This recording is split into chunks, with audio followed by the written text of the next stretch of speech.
Fundación de Investigación y Educación en Salud Holística. Fiel Salud. Soy el Dr. Henry Barrios Cisneros, especialista en medicina interna, investigador en salud holística, naturista, coach holístico espiritual. Quiropráctico. En esta oportunidad vamos a hablar de la quiropraxia, bases anatomofisiológicas. Es la introducción al primer nivel del taller de quiropraxia o fisioterapia descompresiva y alineadora de la columna vertebral. En este taller el temario corresponde a dialogar sobre los conceptos o definiciones, el mecanismo de acción, la anatomía, fisiología, el segmento móvil, el disco intervertebral y algunos elementos, la fisiopatología y bases del tratamiento. ¿Qué es la quiropraxia? La quiropraxia es un acto médico mecánico aplicado generalmente con las manos sobre una o más articulaciones seleccionadas mediante una breve impulsión seca, rápida, precisa y de corta amplitud, efectuada en una dirección y amplitud planificada. El texto básico que vamos a usar para esta formación es el de Robert Meisner, manipulaciones de columna vertebral y extremidades. Robert Meisner nos dice que quiropraxia es una movilización pasiva forzada que tiende a llevar los elementos de una articulación o de un conjunto de articulaciones más allá de sus movimientos habituales hasta el límite de su movilidad anatómica. Esto poco a poco lo vamos a ir describiendo a medida que desarrollemos estas bases. Los movimientos quiroprácticos, según las dos definiciones, se sintetizan acá. Si partimos en la línea particular verde, tenemos entonces la amplitud de movimientos voluntarios, que corresponde a esa primera flecha. Luego, después que se supera la amplitud de movimiento voluntario, viene lo que se conoce como la amplitud de movimientos pasivos en expiración, que es cuando están relajados los músculos. Después es el extremo y llega a ese nivel lo que es la puesta de tensión. Después de la puesta en tensión se hace la maniobra quiropráctica, que es la manipulación. Si uno se pasa de esa línea roja, entonces se está pasando del límite anatómico, por lo cual puede causar una luxación. Entonces, por eso se utilizan las manos como instrumentos especiales para aplicar de manera planificada, calculada y precisa la fuerza o la maniobra quiropráctica. Es importante tener presente que el proceso de la quiropraxia buscamos la eficiencia. ¿Y qué se entiende por eficiencia? Es como cuando usted en su formación académica logra el nivel de summa cum laude, o sea, en la máxima excelencia. Entonces, eficiencia, los tres criterios básicos para valorar la eficiencia de los servicios de salud en el siglo XXI se caracteriza por, primero que todo, ser inocua o producir el mínimo efecto dañino. Esto lo rinde la quiropraxia. Ser sencilla de comprender, fácil de aplicar y muy simple de evaluar sus resultados. Y tercero, producir el máximo bienestar o fomento de la salud integral con la menor inversión de recursos posible. Estos tres criterios los cumple muy bien el ser aplicada la quiropraxia o la fisioterapia descompresiva y alineadora de las articulaciones por un excelente profesional de la quiropraxia. Por ello es importante también resaltar lo que es la eficiente excelencia, que es un conjunto de criterios prioritarios para medir la persistente mejoría y optimización de la calidad de la verdad, bondad y utilidad de los más sobresalientes resultados de un servicio o acción que se realiza, como el servicio y la acción de la quiropraxia, porque es extraordinariamente bueno en eficiencia y efectividad, al aportar soluciones creativas de raíz y satisfacer las necesidades del ser humano participante que solicita el servicio. En este proceso se tiene presente que solo se mejora la eficiente excelencia de lo que con persistente autodisciplina se practica. De manera sistemática se mide, se registra y de manera creativa se busca solucionar los errores o deficiencias que causan interferencia, que no permiten esa eficiente excelencia.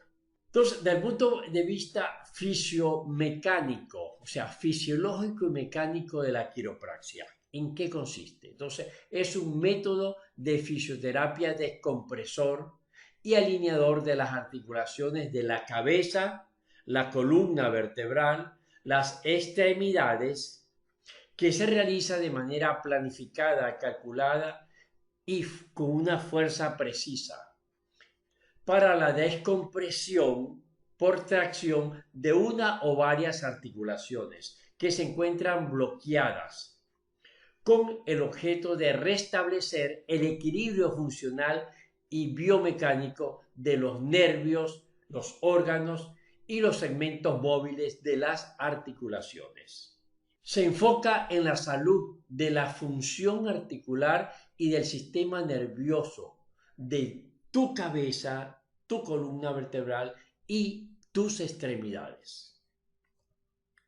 Por ello, son aquellas articulaciones de la cabeza, la columna vertebral y las extremidades que se encuentran bloqueadas o con menor movilidad de lo normal, son descomprimidas y alineadas. Es lo que se llama ajustes quiroprácticos. Esto hace que los nervios, órganos, músculos, las fascias musculares y ligamentos relacionados con el bloqueo de manera biomecánica y neurofisiológica funcionen adecuadamente. Los quiroprácticos creen que un segmento móvil articular saludable es esencial para el bienestar general, donde se utiliza técnicas suaves y específicas para ayudar a restaurar la alineación adecuada de las articulaciones afectadas, que ejerce presión sobre los nervios, interfiere en la función normal de los órganos, provocando dolor, incomodidad, limitación del movimiento y otros síntomas y signos de alteración de la salud. Esta técnica puede incluir ajustes articulares suaves, estiramiento, ejercicio y otras terapias que ayudan a aliviar el dolor, reducir la inflamación y mejorar las funciones del sistema nervioso y de los órganos, sobre todo apoyándose en un estilo de vida saludable. El quiropráctico sirve en equipo con el participante, creando un proceso terapéutico que se adapta a sus necesidades específicas. Se utiliza a menudo como parte de un plan de tratamiento holístico que también puede incluir cambios en el estilo de vida para reducir la presión sobre el segmento móvil de las articulaciones afectadas, como la relajación, el descanso adecuado, las movilizaciones, el ejercicio, la postura, la nutrición, los ajustes ergonómicos, el coach psicoespiritual, entre otros, para apoyar su salud y el bienestar integral.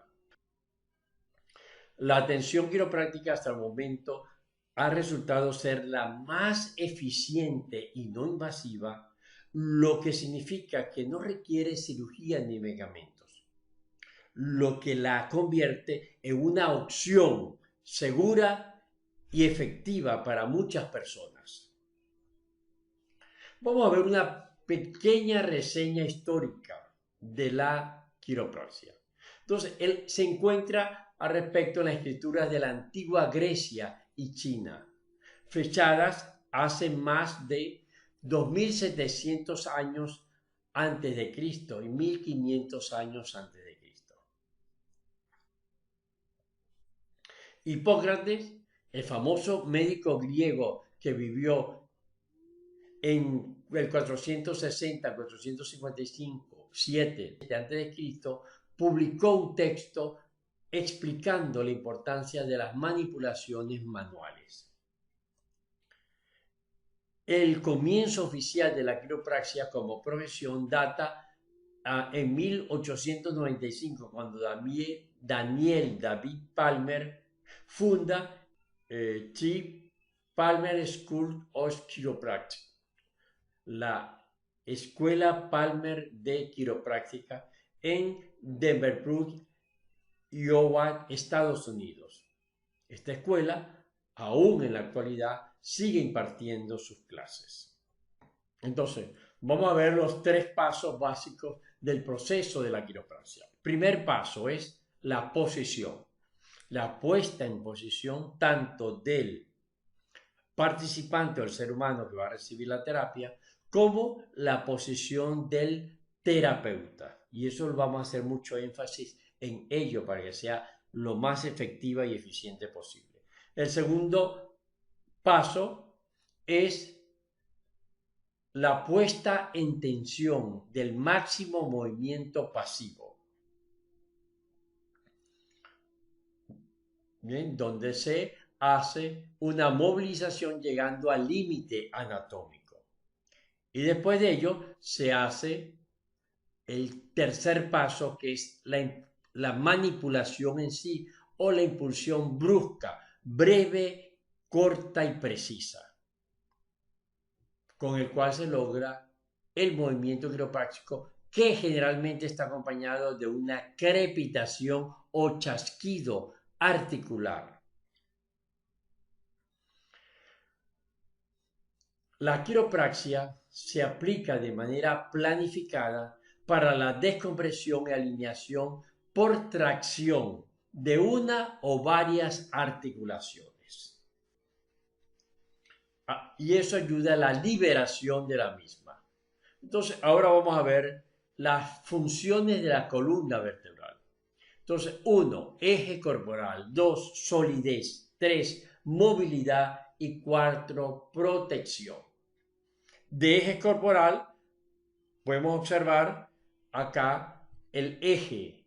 ¿Bien? Sirve de eje, ¿bien? O de columna básica, pues se llama columna vertebral de la posición del cuerpo, las extremidades. ¿Bien? Entonces vemos acá la columna vista de forma antero-posterior, o sea, de adelante hacia atrás.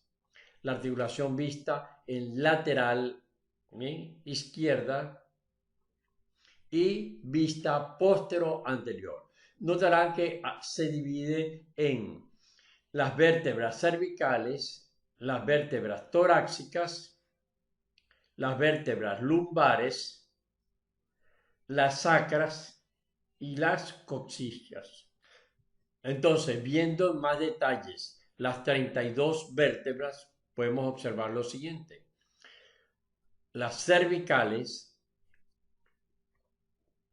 las dorsales, las lumbares, las sacras son 7 vértebras cervicales, 12 vértebras dorsales,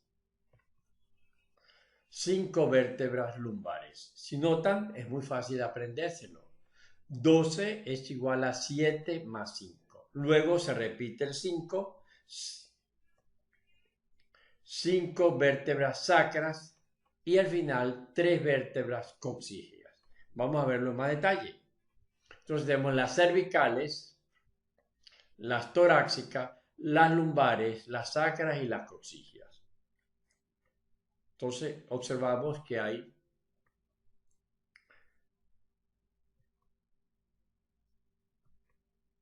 7 vértebras cervicales, 12 vértebras dorsales, 5 vértebras lumbares.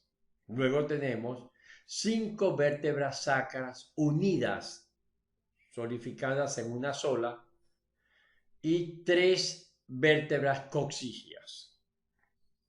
Si lo vemos para grabarlo con más detalle, entonces tenemos 1, 2, 3, 4, 5, 6 y 7 vértebras cervicales. 1, 2, 3, 4, 5, 6, 7, 8, 9, 10, 11 y 12 vértebras dorsales.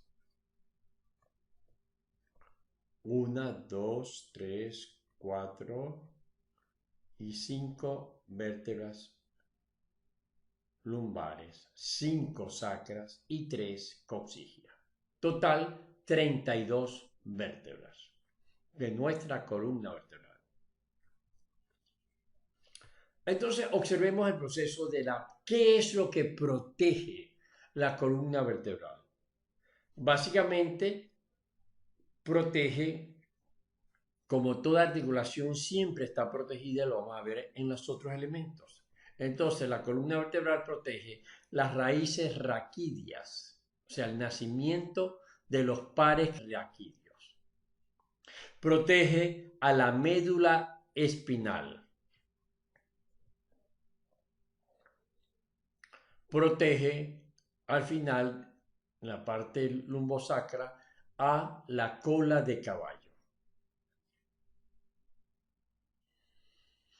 Como podemos observar a continuación, entonces tenemos acá el cerebro que es protegido, que vale a esta parte de acá que es protegido por los huesos de la cabeza.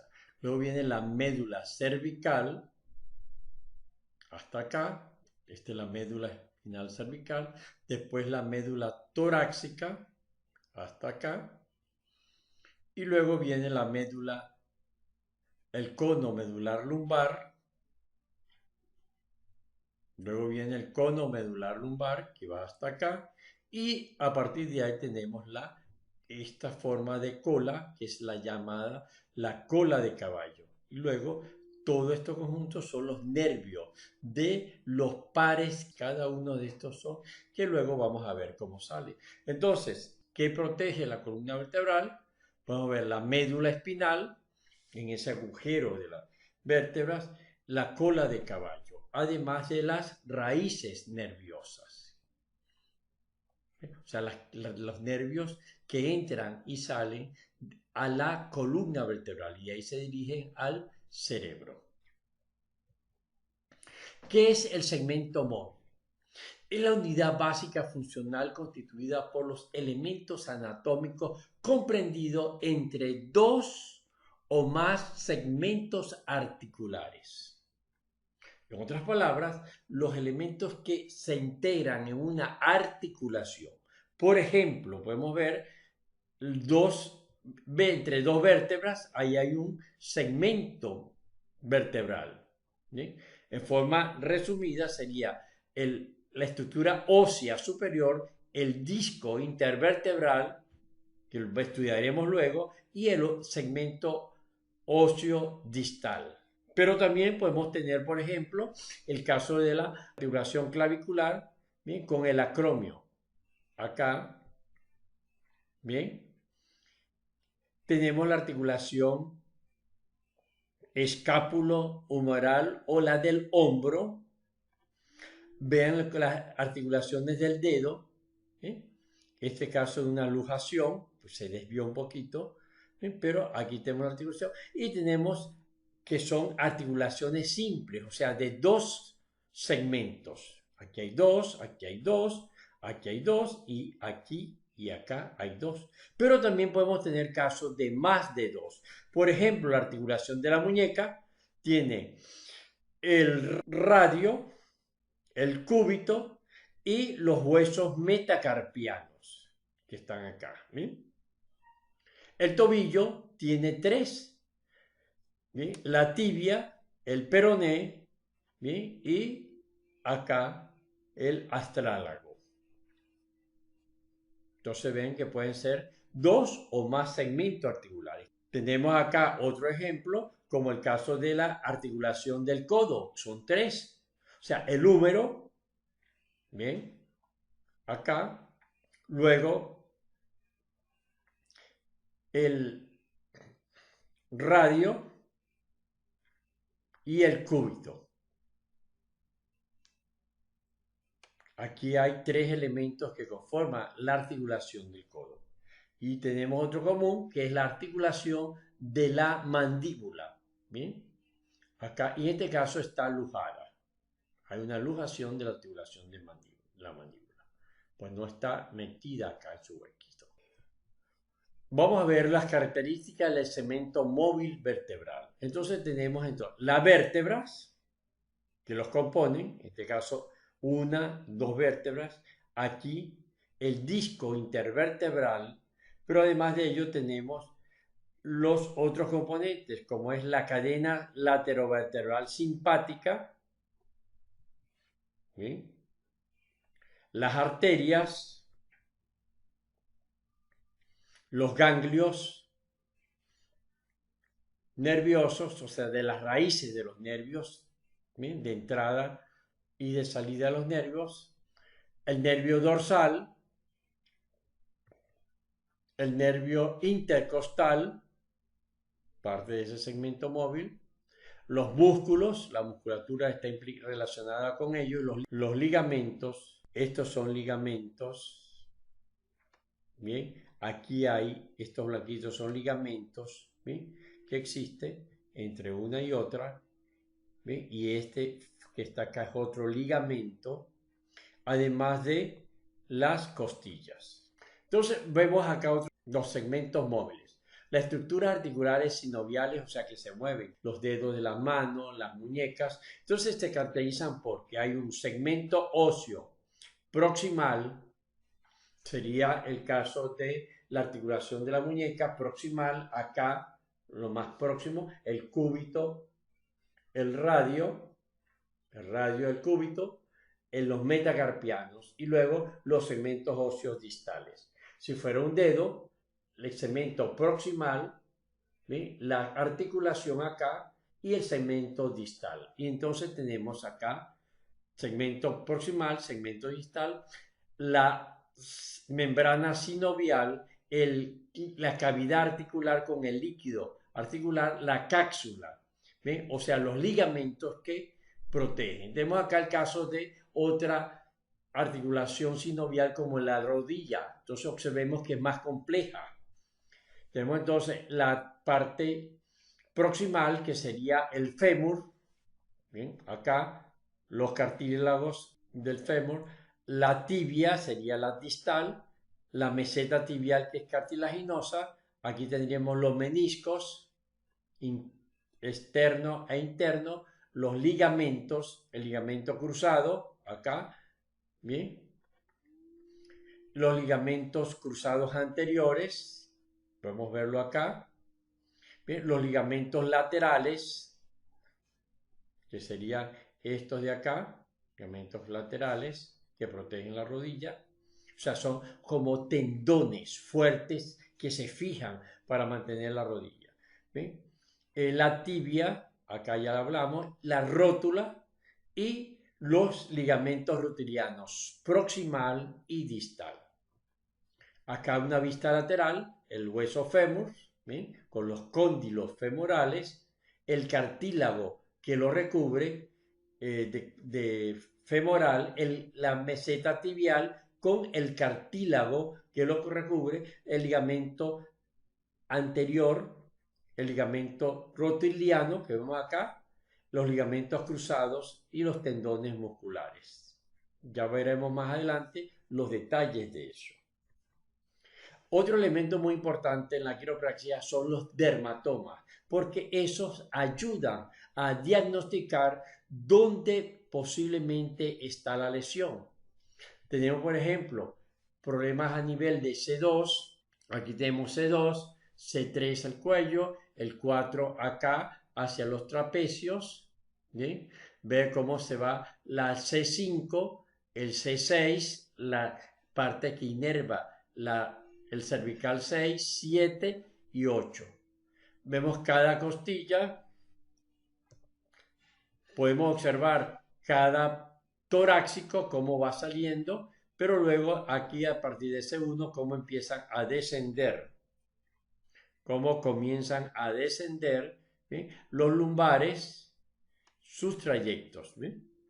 Y eso permite de que uno, los trayectos, vea que va a la parte anterior, L3 de la rodilla, L4 toda la rodilla y pasa a la parte anterior de la pierna, L5, S1, ¿sí? L5 en la parte anterior del pie y S1 acá. O sea, ven cómo cada uno tiene un trayecto determinado el cual sigue, ¿sí? Entonces, eso le permite que usted ubique dónde posiblemente está la lesión, ¿sí?, hacia dónde se va. Entonces podemos ver acá ejemplo de los dermatomas, los nervios cervicales. Entonces ven cómo C6 se proyecta por acá, C7 va acá en la parte media, C8 va por acá y visto dorsal podemos ver otra vez C6, C7 y C8. Luego viene D1, como se ve por detrás. Vemos acá otro ejemplo de L1, entonces proyecta la cresta ilíaca, L4 en la parte media, vemos aquí el trayecto de S, cómo se irradia, S1, o sea, sacro 1, que sería este que va acá, ¿sí?, cómo se proyecta L4, ¿sí?, L3, ¿sí?, cómo se proyecta en la parte anterior, tocando una vez en la rodilla. No son exactos, pero más o menos le orienta a uno dónde está la lesión. Podemos ver también la relación que hay con cada vértebra, cada par raquídeo, o sea, cada nervio raquídeo, con diferentes partes del cuerpo. Como podemos ver, los ojos, ¿bien?, salivas, las glándulas salivales, acá parte de la tiroides, ¿bien?, el corazón, los pulmones, ¿bien?, y esto en general podemos ver que es lo que corresponde el estómago, el hígado, los intestinos, ¿bien?, y los órganos sexuales. Acá, ¿bien?, podemos ver luego más adelante que es lo que corresponde a el sistema nervioso autónomo. Entonces vemos dos colores básicos, uno gris que está acá y está acá, y el otro pues el color beige. Y cada uno tiene que ver con un órgano determinado. Eso después lo podemos ver más adelante, pero esto explica el por qué cuando hay una lesión en la columna vertebral también se pueden afectar los órganos que están asociados a ese sitio. Para ello hay una tabla que luego vamos a ver durante el momento de la clase de forma detallada.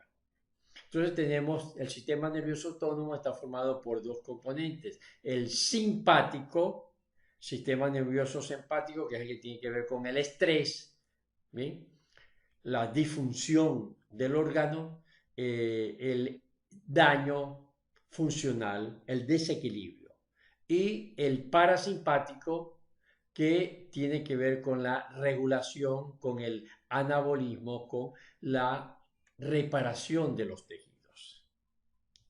Pero también tiene que ver con elementos del cuerpo, por ejemplo, en la parte de la actividad sexual, vean aquí está el órgano reproductor masculino, igual a su vez el órgano reproductor femenino, que están asociados a esa parte del parasimpático, que tiene que ver con la reproducción, el crecimiento.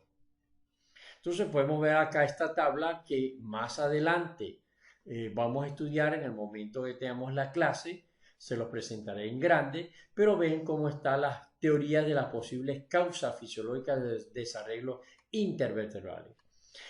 Catalogado cada uno de los pares cervicales, torácicos, lumbares, sacro y coxicios, ¿sí?, con qué parte afecta del organismo, qué síntomas se producen, cuál es la posible pauta de pensamiento que está causando esa alteración y cuál es la nueva pauta de pensamiento según los aportes de Luisa Hines. Y lo que vimos anteriormente, cómo cada uno de ellos está asociado a el sistema nervioso autónomo, tanto simpático como parasimpático. Como les digo, eso lo vamos a ver ampliado en la clase que tengamos.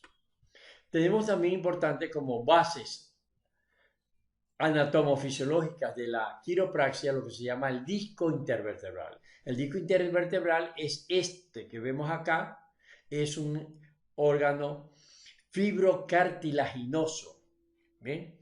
Que notan su estructura. Esto encaja acá, ¿bien? En el cuerpo vertebral. Y dentro de ellos podemos ver una situación que cuando se hace presión, ¿bien?, sobre ese disco fibrocartilaginoso, entonces podemos ver acá el núcleo pulposo, que es una parte gelatinosa, ¿sí?, que generalmente cuando se le hace presión, él tiende a salir por un lado. ¿Y por dónde sale? Por donde tiene menos resistencia, el lado más débil, más delgado del anillo fibrocartilaginoso. Y es la razón por la cual la gran mayoría de las hernias se ocurren hacia acá presionando o la médula espinal o los nervios que salen por acá, ¿bien?, por los agujeros de conjunción que vamos a ver más adelante. Entonces vemos otra vez el disco intervertebral. Acá tenemos el disco, ¿bien? ¿Qué característica? Este es el núcleo pulposo del disco, ¿bien?, que toda esta área del núcleo pulposo, y podemos ver entonces la función que el disco intervertebral tiene, una función hidrodinámica y amortiguadora de la columna vertebral. Cuando joven es una matriz mucoide gelatinosa y en el anciano se convierte en una matriz fibrocartilaginosa.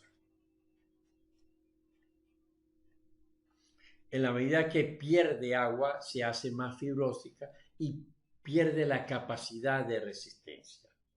Por ejemplo, en el joven menor de 40 años, con los discos intervertebrales completamente hidratados, resiste hasta 800 kilogramos de presión, ¿bien?, sobre los discos a nivel de L3, L4.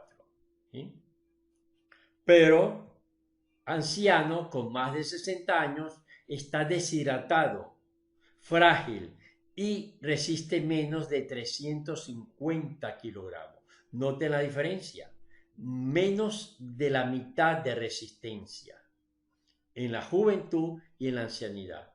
Esto es la razón por la cual la gran mayoría de las lesiones de los discos intervertebrales generalmente suceden en las personas mayores de 50 años.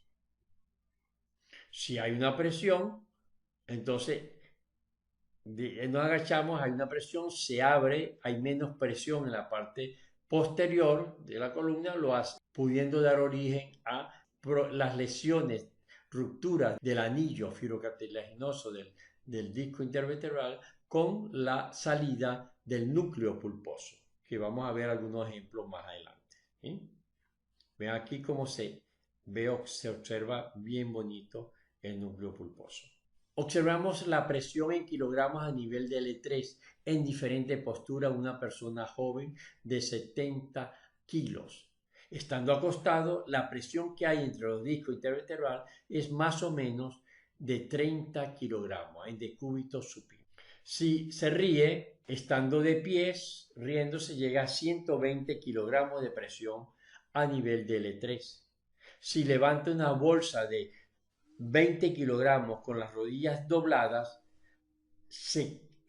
hay una presión promedio de 210 kilogramos. Pero si levanta la misma bolsa de 20 kilogramos con las rodillas rectas, sube a 340 kilogramos. ¿Ve? Porque es importante una buena postura para hacer cualquier esfuerzo, porque si no nosotros mismos nos estamos lesionando en nuestra columna vertebral y es la principal causa de autolesión de la columna vertebral.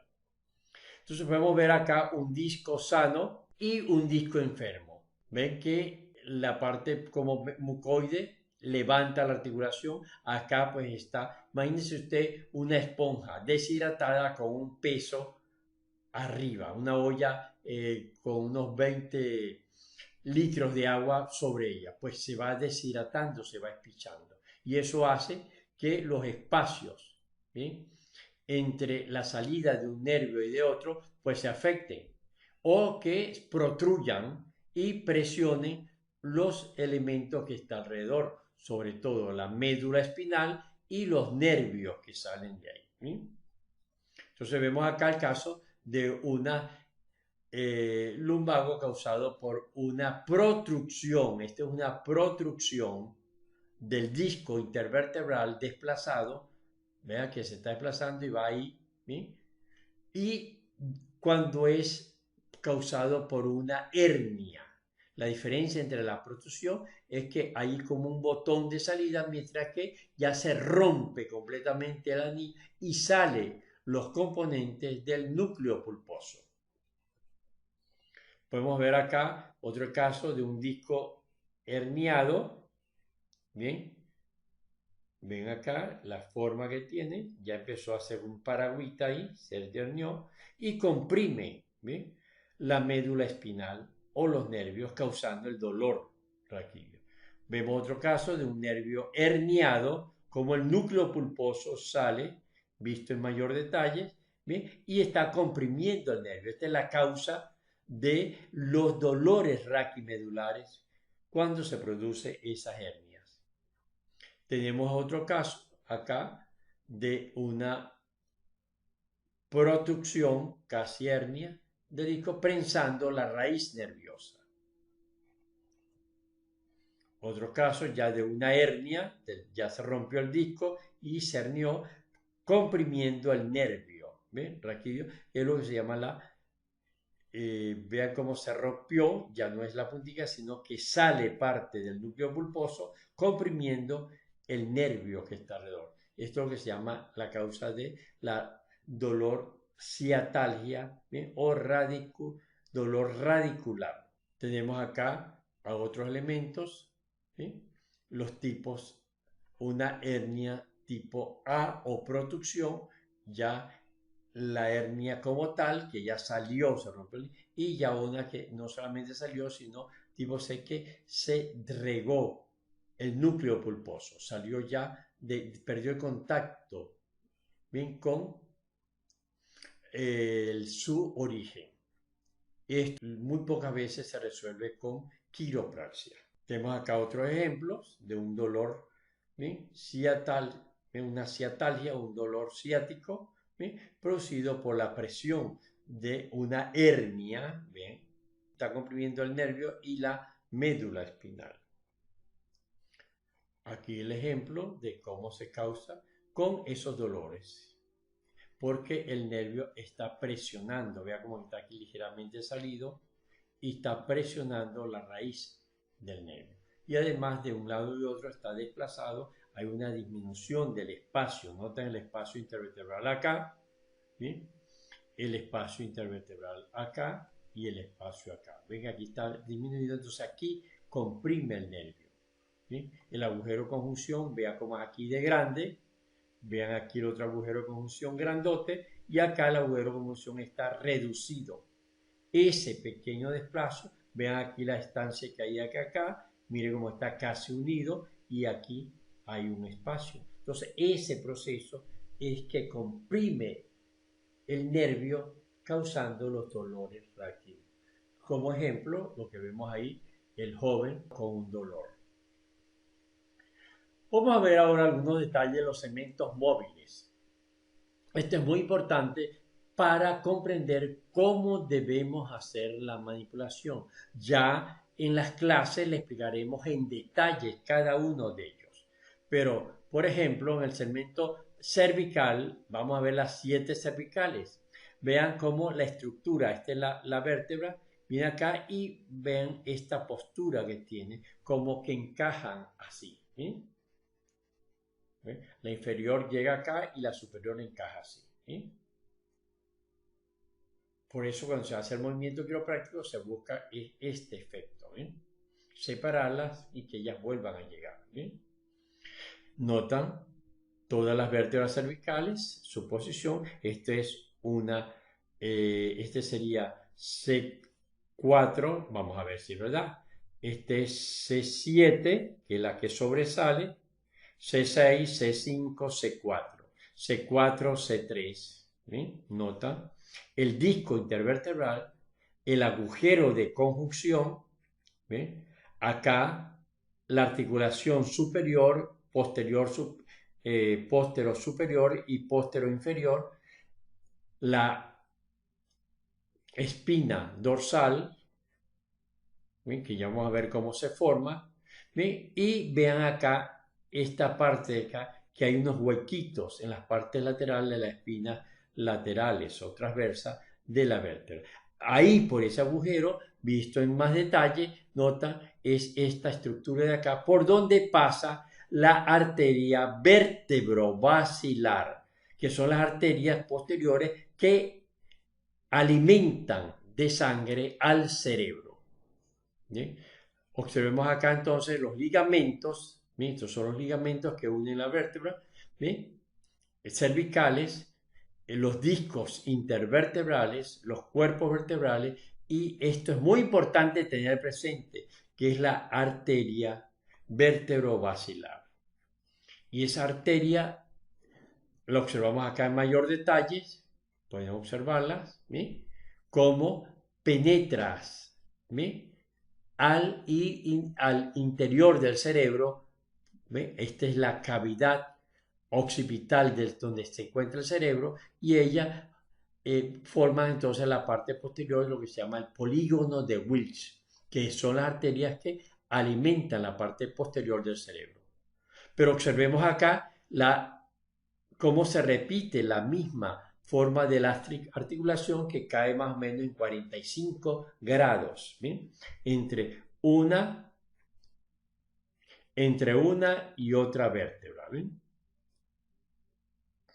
Es muy importante también tener presente que, observemos, la cabeza es casi prácticamente sólida, ¿bien? Un solo componente. El cuello está casi en el aire, uniendo la cabeza con el cuerpo, ¿bien? Vértebra, con el cuerpo, ¿bien? O la parte dorsal de la columna, ya vamos a ver. Y esto es importante tenerlo presente porque es la primera causa de autolesiones en la columna vertebral cervical. Entonces, vea el proceso de la autoagresión. ¿Por qué? Porque se rota en la cama sin levantar la cabeza, apoyando la cabeza a la región occipital en la almohada. Eso nunca se debe hacer.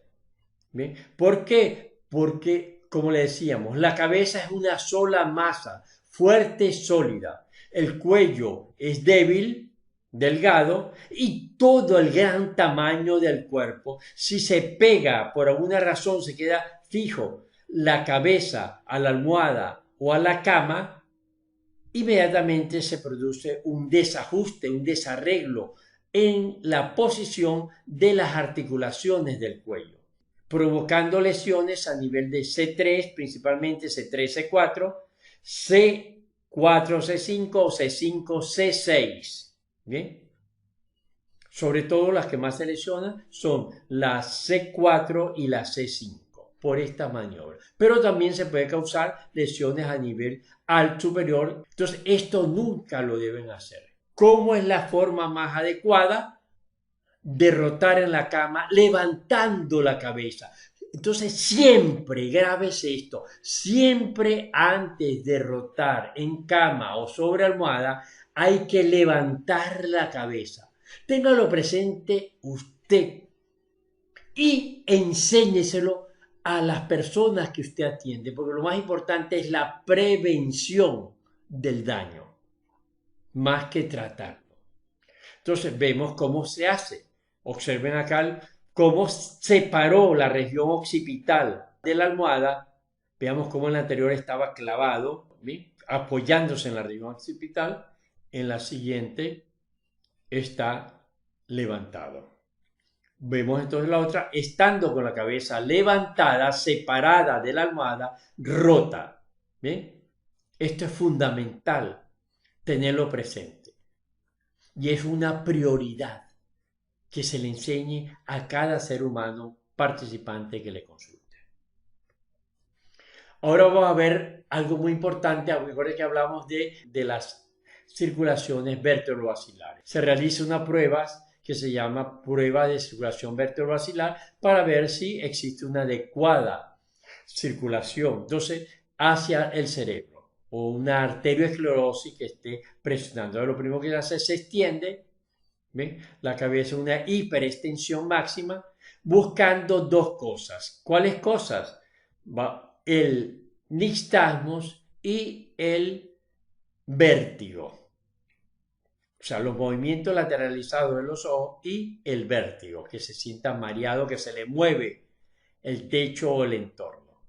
Vemos acá la otra secuencia, que es la rotación forzada en hiperextensión, que puede causar vértigo o nixtasmos, ¿sí?, que son los movimientos de los ojos.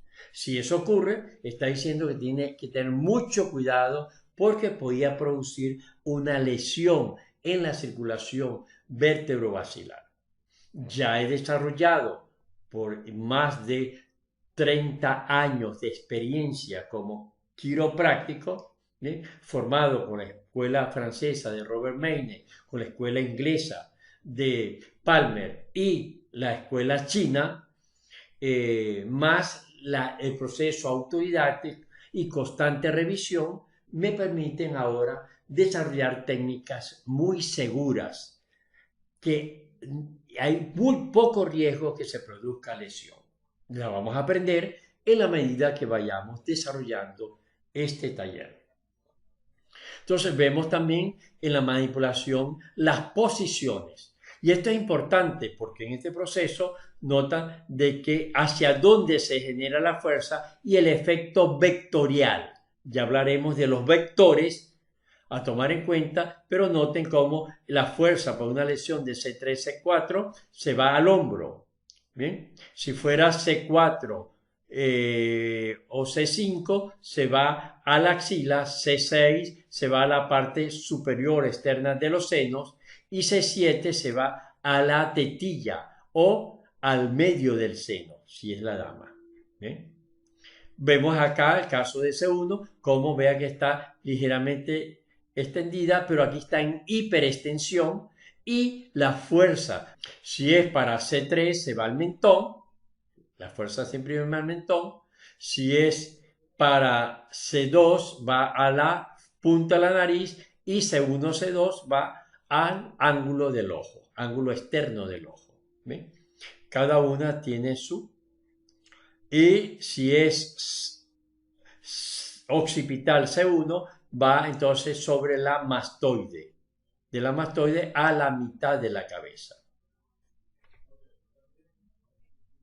Vemos acá otro caso, ¿ven?, como con esta maniobra que ya no se hace. Esta maniobra ya fueron, pues yo no las hago y no se las voy a enseñar a ustedes porque es riesgosa por el problema de que exista un accidente cerebrovascular o lesiones de la circulación cerebral. Hay unas más seguras, ¿ven?, que tienen el mismo efecto de la presión, pero evitando que la cabeza rote más de 50 grados. Ya explicaremos por eso en detalle. Pero vean cómo, ¿ven?, en esta tradicional, manipulación cervical tradicional, iba la fuerza. ¿Ven? Vean cómo lo verde es hacia dónde se dirige la fuerza. Aquí se genera y es el hombro. La fuerza va hacia el hombro. ¿Ven? Vemos acá otra vez C3, C4, que la fuerza va hacia el codo. ¿Sí? hacia la parte media del brazo, ¿bien? Como siguiendo aquí el mentón. ¿Bien? Estas son las manipulaciones sentadas, ¿bien? Pero igual ya no se rotan tanto como esta, que es antigua, sino ya va a notar, y le voy a dar unas técnicas cuando hable específicamente de ello, del cuidado que hay que tener en la misma y hacia dónde se dirige la fuerza. Ahora vamos a ver los segmentos móviles torácicos. Observen las características del segmento móvil torácico.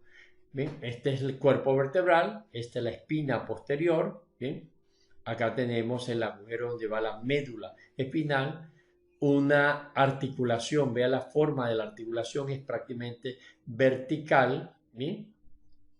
Esta es la posterior y aquí está la inferior. ¿Bien? Los ligamentos que unen, que sujetan las vértebras, ¿bien? Vista acá con un instrumento anterior, el disco intervertebral, ¿bien? La carilla articular, el agujero de conjunción, notan acá los agujeros, ¿bien? Que hay acá, y este espacio que está acá corresponde a donde se insertan las costillas, ¿bien? Que es lo característico de las vértebras torácicas, ¿bien? Vamos a ver en detalles acá una vista posterior de la columna vertebral torácica, ven acá, hasta acá, ¿sí? Que se indica, se relaciona cuando uno toca la costilla flotante que corresponde a D12, ¿bien? Esta es la costilla y cómo se articula acá, ¿bien? Con la apófisis transversa, ¿bien? Y esta es la posterior o espinosa. Notan acá, estos casos están relacionados con unas fracturas de las costillas, ¿bien? Que también hay que tener mucho cuidado, sobre todo en ancianos, cuando se hace maniobra quiropraxia, porque si no se hace adecuadamente, podría causar esto. Pero bueno, les voy a enseñar de la manera más eficiente, más segura, más inocua, de manera tal de que nunca vayan a tener un accidente. Y por eso es importantísimo y prioritario, vea que estoy redundando, el hacer mano, el practicar. Por eso se da mínimo 3 niveles de formación. Y hoy apenas están recibiendo el nivel de introductorio. Vemos acá otra visión lateral, vean, las costillas, cada uno de los componentes vertebrales. ¿Sí? Entonces, esto ya hablaremos de las técnicas. ¿Sí? Esto es la escápula, la posición de las escápulas, y cada uno va midiendo también en cuál es la vértebra. Noten, esta es la primera dorsal, esta que sobresale aquí es la séptima cervical. La primera dorsal, nota. Luego acá si notan 1, 2, 3, 4, 5. Pero cuando está levantada, esto corresponde a la punta de la escápula. ¿Bien? Que generalmente está en 1, 2, 3, 4, 5, 6, 7. Está más o menos a nivel de 6, 7 en reposo. Veamos acá.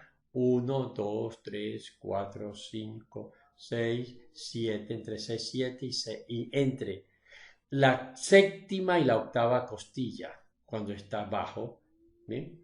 Pero cuando usted lo levanta, se ubica y la coloca así, pasa a D5. Sin embargo, vamos a enseñarle cómo ubicar cada segmento vertebral a través de la palpación. Esta sería la D12, ¿bien? Y notamos acá algo interesante. Vean aquí la cresta ilíaca.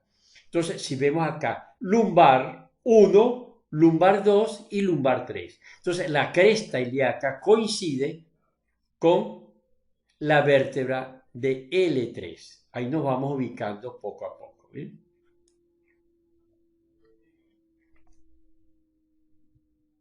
Entonces, vemos acá un caso de una columna con escoliosis, ¿bien? Una columna normal. Debe estar así. Noten que es como una linealidad.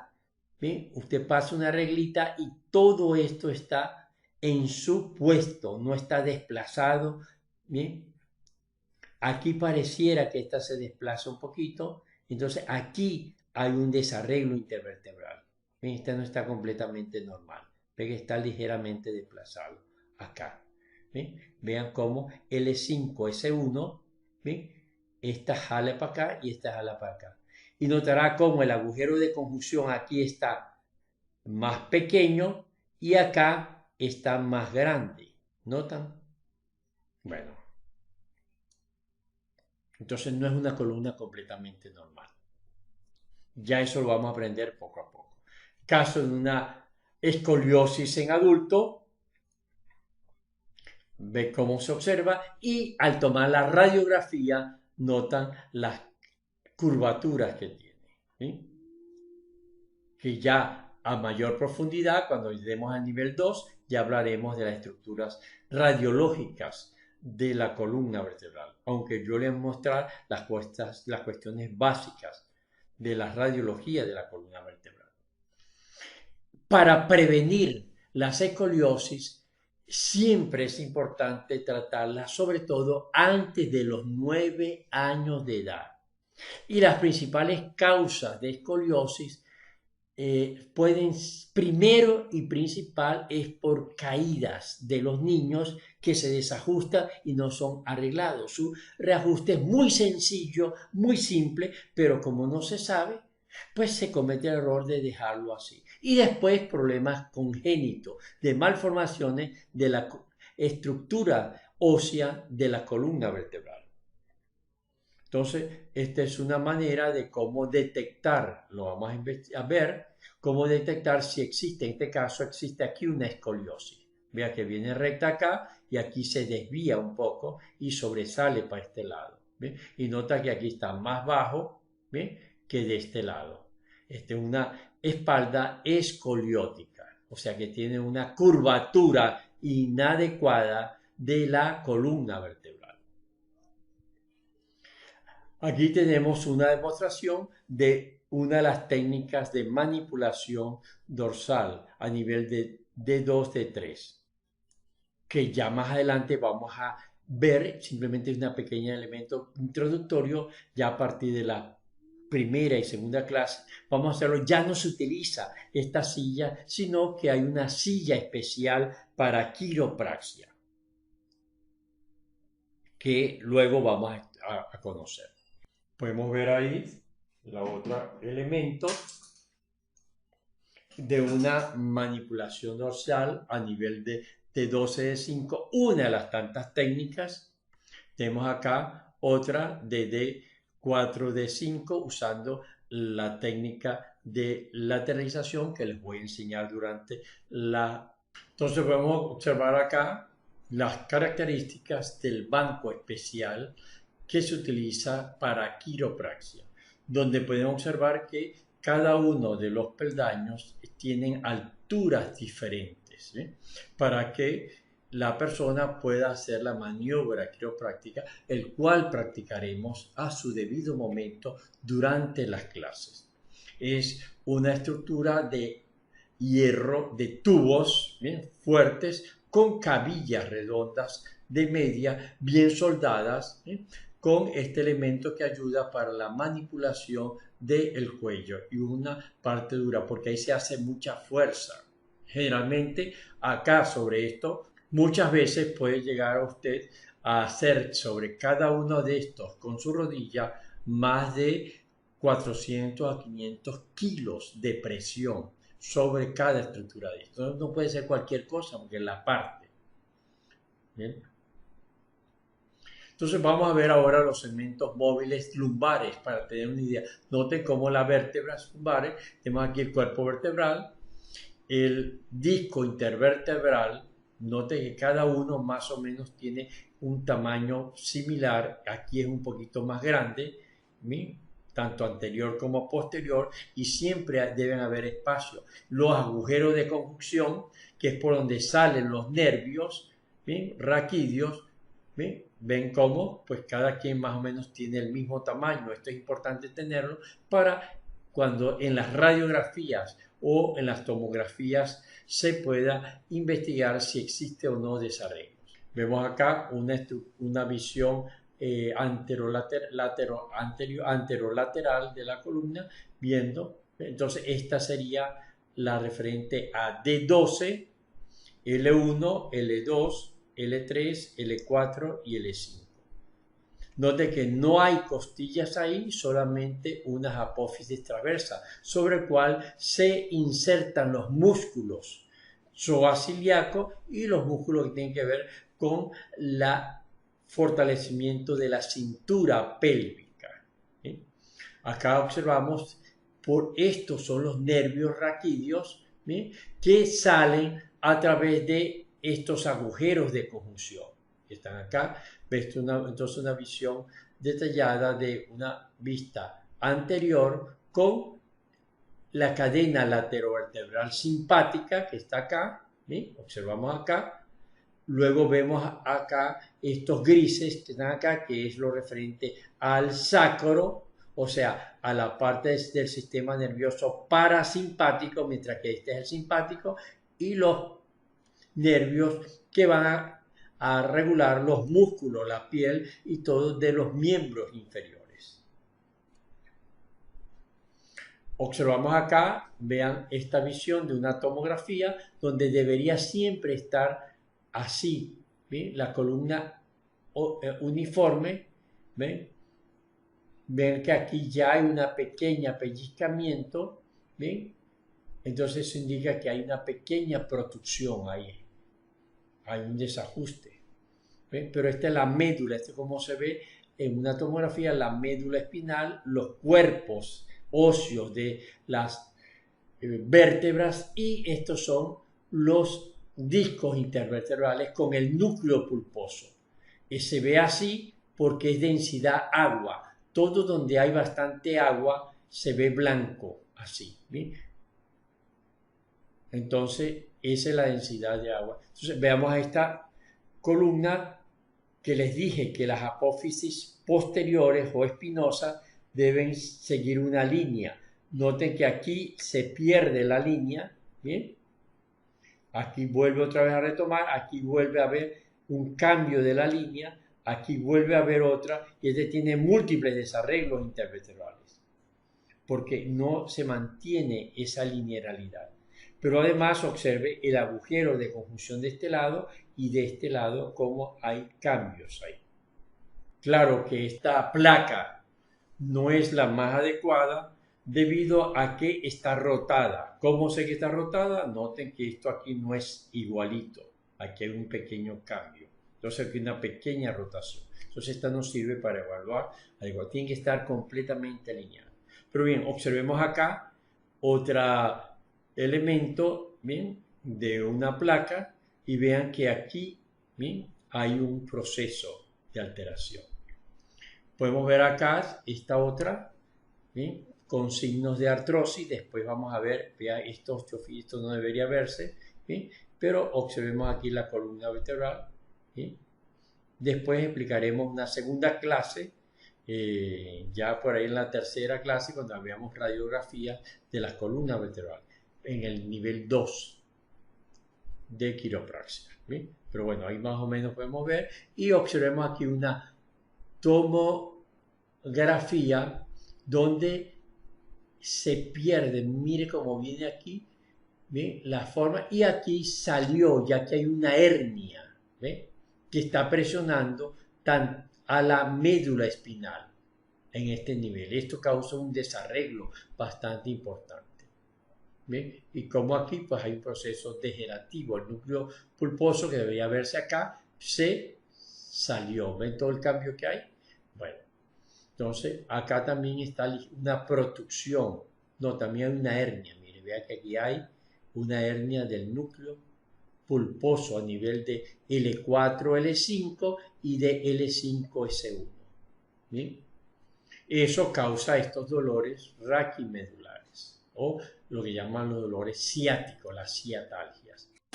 Vemos las posiciones para la manipulación lumbar, como en el L3, L4, la pierna inferior se flexiona. Eso ya lo explicaremos en detalle durante la práctica. ¿Ven? Siempre el dorso del pie se coloca en la región poplitea de la pierna que está abajo. ¿Bien? ¿Notan? Otra posición, y cuando se hace eso, la fuerza, eso es importante, usar los vectores. Ya hablaremos en detalle en la práctica sobre los vectores y cómo la fuerza va desde el isquion hacia el codo para una manipulación de L3, L4. Noten que si la manipulación es de L4 a L5, como la pierna se pone recta, aquí está ligeramente flexionada, y la fuerza no va al codo, sino que se dirige desde la mitad de la nalga, ¿bien? Se dirige hacia la parte superior, ¿bien? De la rodilla. Mientras que si es de L5 S1, hace una extensión, una hiperextensión de la pierna, ¿ven? Como observan acá, sigue estando el dorso del pie sobre la región poplitea y la fuerza va de la cresta ilíaca, de la parte superior de la cadera, hacia la parte inferior de la rodilla. Ya lo explicaremos en más detalle en el momento de la práctica. Solo una introducción para que tengan una idea general de cómo son los procesos de los vectores y de la fuerza. Y pregunten, ¿qué es eso de los vectores y hacia dónde se genera la fuerza dependiendo del tipo de manipulación? ¿Por qué? Porque esto les garantiza de que no hagan fuerza, que sea un proceso muy sutil, delicado, donde una dama pequeña con un cuerpo delgado, muy bien, si sabe las técnicas, lo puede hacer. ¿Bien? Porque es simplemente destreza y técnica adecuada, bien planificada. Podemos ver acá el caso del L3, L4, de una de las técnicas, cómo se coloca la mano en la región del isquio y la fuerza se dirige a el codo de la mano superior. ¿Bien? Y eso hace que acá se haga un desplazamiento. Ya veremos cuando hagamos la práctica cómo se ve esos cambios. ¿Bien? Observamos acá también en la manipulación del E4 y L5 cómo la fuerza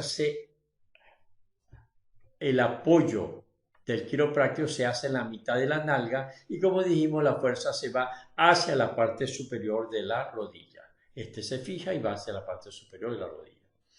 Vemos otra vez un caso del L3 y L4. Ya esta técnica no se utiliza. Yo lo usaba que era un ladrillo que me servía de apoyo para ello. ¿Ven? Y se hace la prueba hacia arriba. Veremos las demostraciones que les voy a dar y los videos de cómo usándolas. Hay otras técnicas más eficientes para hacer la descompresión y alineación a nivel lumbar, dependiendo de la altura donde esté. Entonces hay que diferenciar entre esguince y luxación. ¿Qué son los esguinces? Son simplemente cuando hay ruptura, desgarro de los ligamentos que mantienen la articulación, como ven acá. Esos son los esguinces. Puede ser por una rotación inversa o una rotación exversa, que se produce desgarros, ¿bien? Lesiones, ruptura de los ligamentos que lo soportan. ¿Bien? Claro que generalmente cuando se hace esto, siempre el tobillo queda lujado, o sea, queda una sublujación se llama. Y ya veremos las técnicas para restablecer el tobillo supuesto y luego pues hacer las medidas de tratamiento para que cicatrice adecuadamente. Pero vemos otra vez aquí el desgarro del ligamento que es la causa de los esguinces, bien sea superiores o inferiores. ¿Sí? Y la luxación es cuando se sale, hay una demostración bien grande de lo que es una luxación. ¿Ve? Cuando el segmento de articular anterior y posterior se sale de su sitio. ¿Ve? Es una exagerada luxación, porque generalmente son subluxaciones, o sea, apenas un pequeño desplazamiento de la misma. Podemos ver acá una consecuencia de un hematoma, que generalmente pasa porque hay una ruptura no solamente de ligamentos, sino de vasos sanguíneos en una luxación del dedo pequeño del pie izquierdo. Vemos acá también la luxación, o sea, vea, de la clavícula, ¿ve? Una luxación grado 1 de la clavícula, una luxación mayor separación en la grado 2 y ya hay un desplazamiento con ruptura de los ligamentos, ¿ve? Esta es una luxación grado 3, ¿ve? De la clavícula. Se le salió la clavícula completamente, ¿ve? Aquí generalmente hay que llevarla a su sitio y ponerle un alambre de Kirchner para sostenerla. Aquí hay que llevarla a su sitio, colocarle un cabestrillo, ¿sí? Básicamente. Pero si se vuelve a salir, hay que operarla y colocarle un alambre que la sostenga como mínimo un mes, 15 días o un mes. Vemos acá ejemplo de la dislocación, que es lo mismo que luxación del hombro. Un hombro normal y aquí el hombro salió de la cavidad glenoidea, el húmero salió y se fue hacia adelante. Una luxación o dislocación anterior y una dislocación posterior. Y tenemos acá el caso de las luxaciones de la niñera, de cuando en forma brusca se jala a los niños y se hace una luxación del radio. ¿Bien? Ven acá cómo el radio pierde el contacto con el cóndilo radial del humano. Entonces hay una luxación del radio. ¿Bien? Entonces, luxación de la cabeza radial. ¿Notan aquí? Un codo normal y un codo luxado, como la separación que hay de aquí a acá. ¿Bien? Entonces, podemos ver algunos ejemplos de luxación. Las causas de lesiones en la columna vertebral, muy común, que no es la más típica, porque la más típica es la autolesión de la columna vertebral cuando estamos rotando sin levantar la cabeza. O sea, imagina que esta es la almohada, esta es la cabeza, entonces se apoya en ella para hacerlo rotar. Por ello, cuando usted va a rotar, tiene que primero levantar la cabeza. Teniendo la cabeza retirada de la almohada, ahí se hace la rotación. ¿Sí? Entonces, otro elemento es los accidentes con el choque por detrás que causa el síndrome del latigazo. Vean cómo la cabeza se va hacia atrás y luego bruscamente hacia adelante y generalmente le pone la frente al parabrisas. Ahí generalmente se luxa, hay unas subluxaciones de la columna cervical. Si es muy fuerte, puede causar fracturas o desplazamiento de la misma. Tenemos acá caso de accidente, ¿bien? Donde no solamente estos accidentes tan aparatosos como este carro, también puede ser caídas de caballo, caídas de silla, caídas de hamaca, caídas de sus propios pies, jugando fútbol, ¿bien? Cualquier golpe brusco puede causarlo. Otro elemento básico, las caídas en escaleras, generalmente, y sobre todo si son niños, esto causa problemas de subluxaciones en la columna vertebral, lo cual es necesario repararla. Bien, tenemos otro caso de caídas en escalera.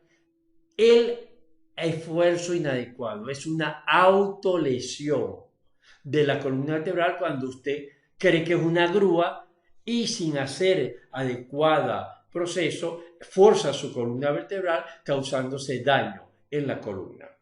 ¿Bien?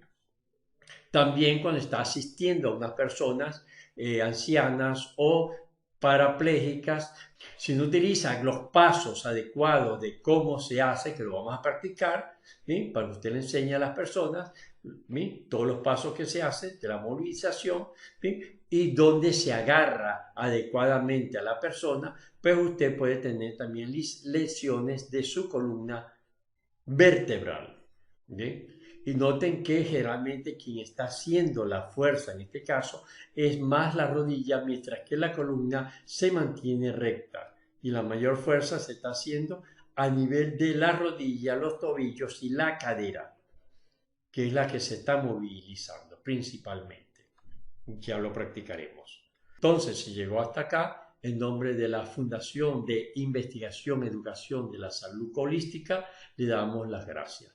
Si quiere conocer más, puede suscribirse a nuestro canal o consultar en www.educacionysaludholística.org o escribirme directamente en henrybarrioscisnero@gmail.com o al WhatsApp más 54 414 71 51 902.